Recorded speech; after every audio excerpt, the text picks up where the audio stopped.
At sinabi pa naman ni Sara Duterte mga par na may kinalaman si Bongbong Marcos sa paghuli kay Tatay Digong. Kasi mga par, hindi naman kaya nila na huhulihin si Tatay Digong na walang nag-utos. Alam na natin mga par kung sino ang nag-utos mga par.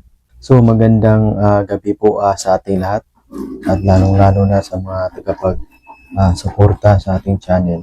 At sa mga viewers natin dyan na hindi pa nakapag-subscribe, paki-subscribe naman mga par para palagi po kayong updated sa mga video o reaction natin. So ngayon mga par, malaki ang pagdududa ni Sara Duterte na yung Malacanang ay nakipag-cooperate doon sa ICC upang dakipin si Tatay Digong para i-turn over doon sa ICC mga par.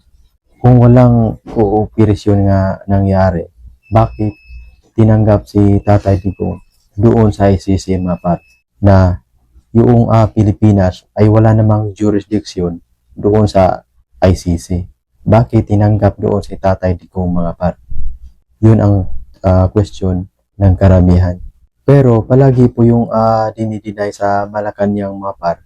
Wala po yung kinalaman ang Malacanang sa huli kay Tatay Digong. At sinabi pa naman ni Sara Duterte mga par na may kinalaman si Bongbong Marcos sa paghuli kay Tatay Digong.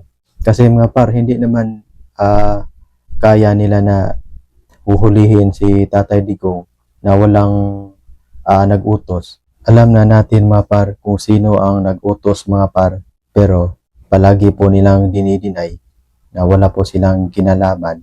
So ngayon mga par ay si Senator Bato de la Rosa naman yung plano nila para i-turn over naman nila doon sa ICC. Yun po ang inihintay natin ngayon mga par.